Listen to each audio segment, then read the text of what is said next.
Since the time I'm recording with Rajeev Nanda, there's been a couple of updates I want to pass along. One, Unlearn has raised even more funding since we spoke, which is pretty incredible.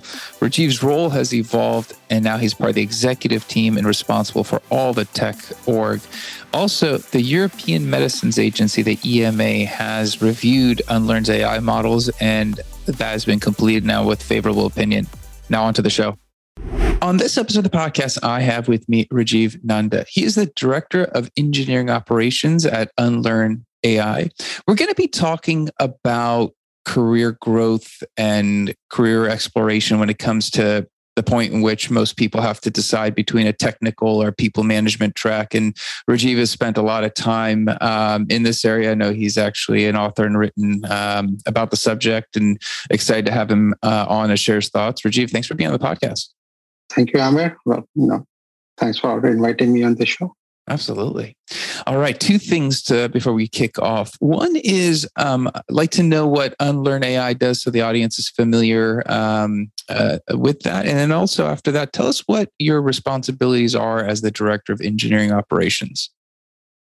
Sure. So Unlearn AI was started by three scientists, turned entrepreneurs.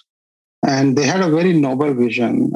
They wanted to combine AI with some novel statistical, methods that enable small and efficient clinical trials. So as of today, clinical trials can take years and years, but using the methods that they had developed along with the AI models, we can reduce the time to develop new drugs and reduce the cost drastically. And recently, the EMA reviewed our AI models, and they, gave a opinion on that, which is fantastic. And we closed Series B funding, and we are hiring and growing, obviously, as a new startup on the town. And my role within this organization is to manage a few things. One is their infrastructure, which is cloud-based and primarily cloud-based. I also manage the PMO, to manage all the technical project program management and some IT operations. And along with that, I also am responsible for making sure that whatever processes we have around quality assurance, compliance related to the external work that we do. So all that, it's kind of a potpourri of multiple things that enable the operations of the company. Awesome. It sounds like you're wearing a few different hats, and it probably gives you a good insight into what the company needs. And I know the topic, kind of what we're talking about, is based around nurturing talent, helping employees grow their skill sets, and obviously avoiding hitting any ceiling and finding paths to kind of fulfill their careers.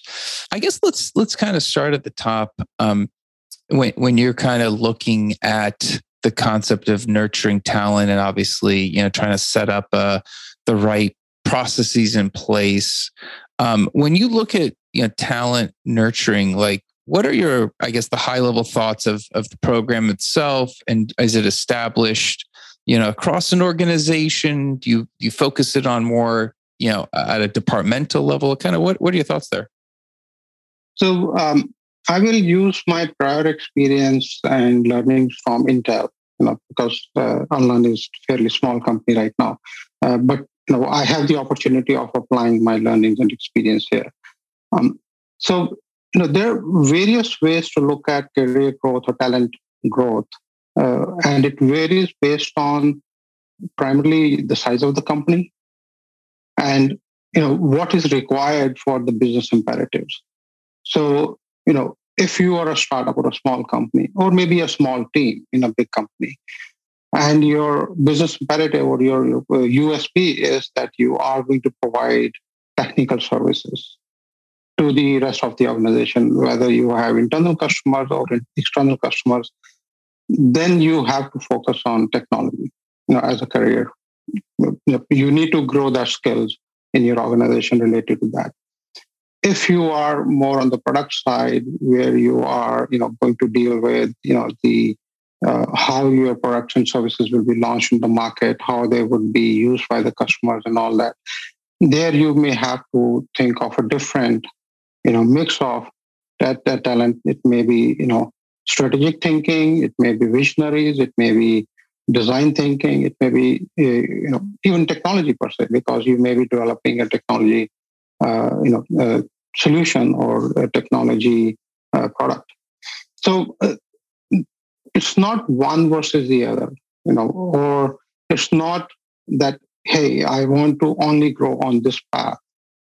My approach and my, coaching to all the people that I have coached over my career is that think of it holistically, what you want to achieve out of your life, or career, or, and what does fulfill you. For example, for me, it was always that I wanted to learn the breadth of a business. So when I was with Intel IT, over the course of like 20 years, I kept moving from one department to the other to learn how Intel operates, how or IT of Intel operates. We provide solutions for supply chain, but then how does that impact sales and marketing, or vice versa? How do we talent, how do we manage and grow talent, MLD, management and leadership development. So I, when I moved into supporting HR, I learned those things. But some of my friends and peers, were very focused on technology path. So they wanted to become a super specialist in a particular domain, whether it is data science, whether it is supply chain, whether it is something else. And then, they grew on that path. So for organizations, the key thing to understand is that, talent growth has to do a lot with how you motivate, how you retain, and how you encourage them for innovation for your business imperatives. And then things will start rolling out in terms of what kind of things you want to do in terms of the programs, and talent development programs, or these days they call it employee satisfaction and employee growth programs, employee engagement programs. And also on the other hand, it will also guide you or give you some guidance around what kind of management and leadership you want to grow, because the mindset of a pure technical manager versus a generalist manager versus a product manager will have variances, and you have to take that into account. I guess, let me ask you this question. So, I mean, a couple of things that are interesting, talking about, obviously, if you're looking at nurturing talent at a large company like Intel, you're working different areas. Did you just choose? Was that part of your, your manager, your desire to see those different areas? Was that just how they helped you kind of gain broader exposure? Because obviously, that type of experience comes in a bigger organization, like a smaller org like Unlearn.ai. That might be a little bit trickier, but was that by design, or was that just because it's a bigger company, you just moved around a lot? So your question is that, did I do it by design at all the moment, or was it my manager and my mentors, asking me to do it, right? So it was both. I think it was my desire that, was actually understood by my managers and mentors, and they coached me how to navigate my career. And, that's very important, to find the right mentors in the organization. And it doesn't really matter the size. Even in a startup, like as of today, we are 40 people, but even if you are a 5 or 7 people company, and I've worked with, some earlier startups, literally where I was the 5th employee. But there too, you can find, informal mentors who can actually, hear you out and support you in your journey. And that becomes very important. As the organizations grow, what happens is that the formalization of a manager and an employee relationship becomes so hardened that the open communication and the open dialogue about the desires of the employee versus the requirement of the organization How do they get aligned? And it becomes kind of a passed down direction from the top to the bottom, saying that, okay, this is where we want to go. And without pausing and thinking, if we are not listening to the employees and their aspirations, will that create dissonance in the organization? And how do we address it upfront?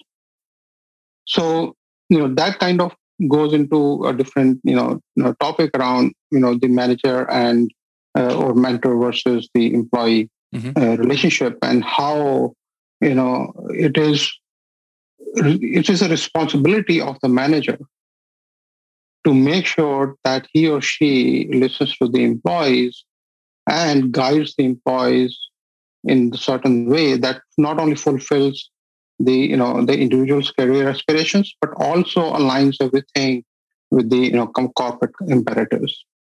And that's a very tricky and very slippery slope, because sometimes you may see that the organization wants to go east and the employee wants to go west.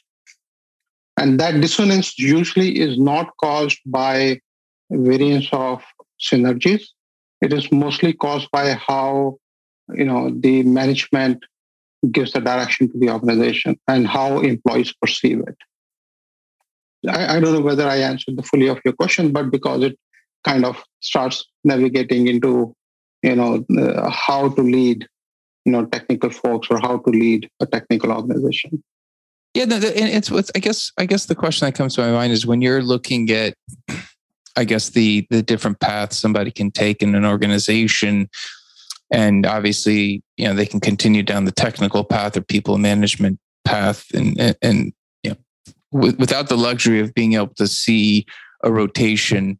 A lot of times, I guess, people feel compelled to just kind of progress in their career towards a people path. And before, there really wasn't as well-defined technical path. But how soon in the process do people want to start identifying somebody in terms of, potentially, hey, this person could be a people manager, more than, or potentially a technical people manager, or purely staying on the technical track? You raised a very, very good point, actually. This was something that we discovered at Intel many, many years ago, when we were growing the organization at a very rapid clip. And you're absolutely right. What happens is that, when you're talking about growth, there are two types of growths. Whether it's technical versus organizational or managerial growth. So in technology, fortunately or unfortunately, it is always a domain specific. Rarely you would see that there are journalists who would, say, okay, I am a bigger journalist or a better journalist today. You will see people who are focused on cloud, or focused on data, or focused on, the full stack, or things like that. But what happens is that within the organization, we struggle with, okay, now a person having a cloud experience of 5 years versus a person having a cloud experience of 10 years, how do you differentiate? And that's, the trick is that, okay, now the responsibility, rather than growing the depth, you start growing the area of responsibility of the individual. And that's how you provide some career, tiering, in terms of not just that you are a doer. That means you're not just managing the infrastructure of the cloud, but you are coming up with innovative ideas about how do we optimize it further? How do we, make maybe user experience layer that will hide, the complexities of the cloud for other users? Or how do you mentor and coach junior employees? Or how many papers do you publish? What's your industry, presence out there? Conferences you go to. So essentially what happens is that in technology space, you can easily start building a career path where, as the person grows, he or she experiences much larger influence, not just inside the organization, but also outside of the organization. But that requires a lot of different kind of support from that, right? So yeah, you were going to ask a question. Yeah, I guess when it comes to that, like when you look at somebody's career growth, when, let's say they want to proceed down the technical path, obviously, their skills are being built upon previous skills. You can start seeing the aptitude. When it comes to somebody who wants to go down the people management path, obviously you're observing those skills being developed as well. Do they have the ability? I guess a lot of times, those skills that you need to build as you want to get into management are a little bit tricky maybe to gain. And obviously, if your manager's not a stellar manager, you're not learning maybe from the best. I mean, it's a tricky thing because we don't learn or get taught how to manage essentially. Oh, absolutely. Yeah. There are like thousands of books out there on management and leadership skills, but, you can read all of them. And the first one-on-one that you have with your employee will just rip it apart, And from my own personal experience, the first time I became a manager, I just fell off my face. I fell off on my face. I was a disaster being a manager. I immediately reverted back to technical track. I said, okay, I can deal with machines better than I can deal with human beings. And but I was fortunate to have good mentors and coaches, over my entire life and over my career. Some formal, some informal. And one of the things that I learned over time was that whether it is people management or technical management or leadership, there are some certain requirements and certain skills you have to build. There's no escape out of it. I grew up as a technical person, hands-on technologist, and yes, I can do good coding, or I used to do good coding. As of today, I just do good presentations, maybe. But the main thing is that switch from being a technical oriented to management oriented or leadership oriented will take effort. What happens is that we especially on the technology side, people falsely assume that just because I'm an excellent technologist, I can be an excellent manager, because all you have to do is give a technical direction to the team. But the human side is very, very different. Where you have to deal with people's aspirations, you have to align them, you have to make sure that you are seen as a supporter and not just as quote unquote commander that who just passes on the messages and the direction. So my recommendation has always been, test out both the paths. If you want to grow in, even if you want to grow in technology, let's say you want to become a principal engineer, or, fellow and all that, I would still recommend that early in your career, try people management with a smaller team. Maybe you become a team lead, have 2, 3 people, 5 people. That's fine, because that will expose you to, what motivates people, what energizes people, what engages people. It's not technology. No, that's yes. A technologist will get very motivated by solving technical problem, but technology in itself will not motivate people. So there's a human side to it. So you have to understand that. And the challenge is, how do you make sure that the alignment is there? Because that has always, what keeps me up at night is that, is my team aligned to the corporate objectives? How are we putting the strategy of the bosses into the actions that will meet the results, of the corporate?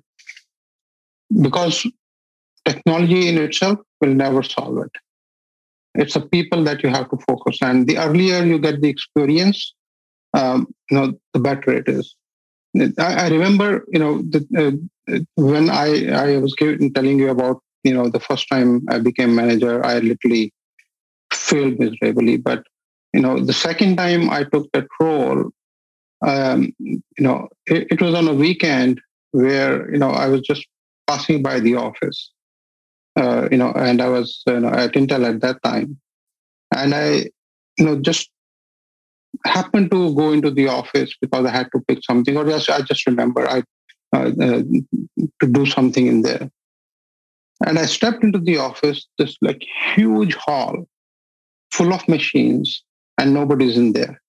Right? So I'm the only one, and a couple of other people. That silence and the hum of machines triggered a very important thought in my mind at that day, that if people are not around, there is no intern. Machines will not be able to do anything. It is people, your employees, your team members, your managers, your leaders, everybody combined who make the organization. And that thought has stuck me throughout my life. And, I have been very focused on making sure that if I become a manager, or, whenever I take a management role or a leadership role, I have to focus on people first. Because if I cannot align people and motivate them and energize them, then I'm not doing my job. I guess that's really interesting. If you were to go back, just to kind of learn from your experience, because obviously, the first go around as a manager is challenging. Sitting in your first one-on-one, and how do you run it so that there's value and you're just not listening to sob stories or just excuses. I mean, those are all tricky things. I guess if you were to look back, were you prepared in terms of the skills? It just was a case of, hey, I just haven't done it, or was it a case of, you really weren't given as much depth in your skills to actually be ready to know what you're doing in that one-on-one? Absolutely not. I was not ready. I thought that I already had gamed it, and that's where I think if you are good in one area, and especially technologists, we falsely assume that people management is a piece of cake. So yes, I had read a lot of books. I had read Peter Drucker. I was a big fan of that. Of his style and management principles. I read a big follow of Andy Grove. I've read his books and all that. But that's what I'm saying. Reading books will not make you a good manager. The book I wrote Rise, which is essential soft skills for career management, actually is a distillation of my experience and teachings and learnings over the decades. And the key thing I keep emphasizing in that book also is that you have to practice these skills. Soft skills are much more difficult to master than hard skills. I can read Java programming, I can write 10 programs, and I can become much, much more efficient in much, much lesser time. Even today, after managing almost, I would say, over the span of my career, I would have managed around 2,000-3,000 people, not at once, but over the years. I cannot guarantee that I'm a very good manager. I will not fail as a manager in a particular situation because something new may crop up. I have never dealt with that before. Who knows? But that question usually doesn't arise on the technology side because there are very hard principles about how you program, the infrastructure you use, and all that. So, and and that's where one of the key things I think the senior leadership has to focus on if you are going to move your people into management path, you have to make sure you have some kind of what you call as management and leadership development programs.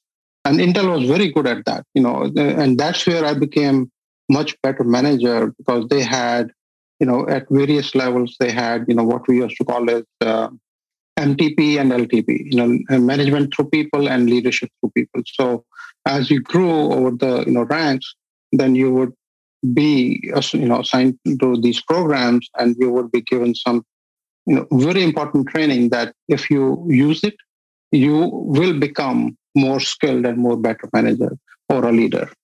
And I think that don't just read books. I would say start practicing those things that you learn from the books. That will make a difference. It's interesting, obviously, that you had to resort to reading books and kind of gain any outside knowledge you could to kind of get to the point where you had that comfort level. I guess when you're looking at people that are under you, you're managing, and it could be, the current startup you're working for.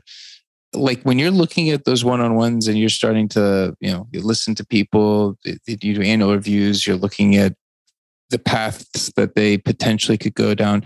How much of like the discussion is trying to figure out as quickly or as early as you can what direction they would best be served proceeding, or is it, how much is it based on what they want to do, and you're trying to facilitate it and try to accommodate their career growths? Obviously, no one knows the future, but obviously there's a little bit of process in that.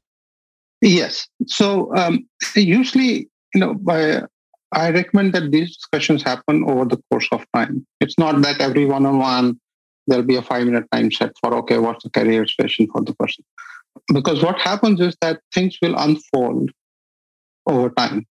And what I mean by unfolding is that the company has, let's say, corporate goal for 2022, and then a few things will evolve, and then suddenly you will see somebody energized about an idea or about one of the direction that you have to take, and that will expose you to the the motivation and what drives the individual. So I would say have a regular conversation, but this should be kind of weaved into the rest of the discussions. It should not be that, okay, let's talk about your career now, or what do you want to be. But that should be the underlying tone of all the conversations you have with your employees, no matter when you're talking to them. And the key thing to observe is what motivates them. You as a the analogy I use very often is that think of yourself as a gardener. In your backyard, you're planting some flowers and all that, or trees, whatever. You don't go and start poking them every day, every night. You water them at a particular frequency. You observe. You need some new soil. You need this, and then you slowly mature them. Over the course of whatever months or years, depending on what you're planting. And same thing is about the organization. People will unfold with you because, first of all, they have to start trusting you that you will not use that, their vulnerabilities to their disadvantage. Because a lot of times I have seen, and I have personally, which is, very unfortunate, I have seen people using vulnerabilities of their employees against the employees themselves, which is the worst thing you can do. So, but the employees will not show up their vulnerabilities if they don't trust you. So it has to start from you. And it has to be a very subtle, very, I would say, conscious, but very fluid discussions, conversations, and observations that will tell you how your organization should grow, whether it's an employee, whether it's all of your employees, or various combinations. Yeah, it's obviously I think it's understanding their motivations is core and key to being able to help them. I guess, have you come across a situation where sometimes you hear those motivations and you're like, you can not easily, but you can see that the skill sets might not support the motivation, which is the hard part as the manager. Yes, and not just once, but many times. And there was, I would say, a couple of times where I could very clearly see that the aspirations of the individual are in no way alignment to the organization. Now, when I say organization, it doesn't mean that the bigger, a bigger organization, but it may be your organization, right? So, and there again, if you have built a trust with the employees, you can have a very candid discussion. You can say, no, here I am going to support you to find you the right, role in the other organization, because that is where your interests lie. Within the bigger umbrella of the, this thing of with a different team. But unfortunately, my charter is this, and if you want to stick to my team, then So, for example, if you are managing the sales and marketing team, but somebody else is very much wanting to do technical stuff, obviously, but the thing is that this is where the trust building, the management, and leadership comes in play, because the employee should trust you to support him or her to find the right path. My attempt has always been, I've had multiple cases at Intel, where my employee would come in and say, Rajiv, I want to do this, and I would say, but our organization charter is this. So, do you want to continue to work with me, or do you want me to help you the right place where you can grow and fulfill your the desire of working on certain things? More often than not, people will come back to you and they will either say, no, I want to work with you because I like you as a manager or leader. And I understand that opportunity may not be today, but we'll figure it out. Or some people will come and say, well, I definitely want to get into that domain, so help me. And I have personally helped people move around careers, grow them into and this is where I go back to the analogy of, being a gardener. So for me, to have a fulfilling, a blooming garden is only by, making sure a rose becomes a rose, or a peach tree becomes a peach tree and not something else. And, so I think, yeah, it's tricky, but, it is very fulfilling also. I would say that, I did not expect that, people management leadership would be fulfilling. I was, very, hardcore technical person. But I've changed my mind over the decades. I think it can be as fulfilling as, solving a hard technical problem. Absolutely. No, I think that's, super great insights, especially given, sharing some of your own experiences of, becoming a manager and having to deal with those initial, core skills that you need. And I know you mentioned your book you wrote, so we'll definitely include a link to that in the show notes as well. Thanks for being on. I enjoyed hearing your thoughts. I think, nurturing talent's tricky. It's far more art than science. So I think everyone has their own unique viewpoint. If somebody wants to follow up with you, what's a good way of getting in touch with you if they want to continue the conversation? My website, rnanda.com, it has my email address. You can share my email address. And people can find me on LinkedIn. I'm on LinkedIn. But yeah, my website has my contact details and my LinkedIn, links. So you can anybody can contact me there. Okay, we'll make sure to include that website and obviously your LinkedIn, so people can get in touch with you. Again, thanks for being on the podcast.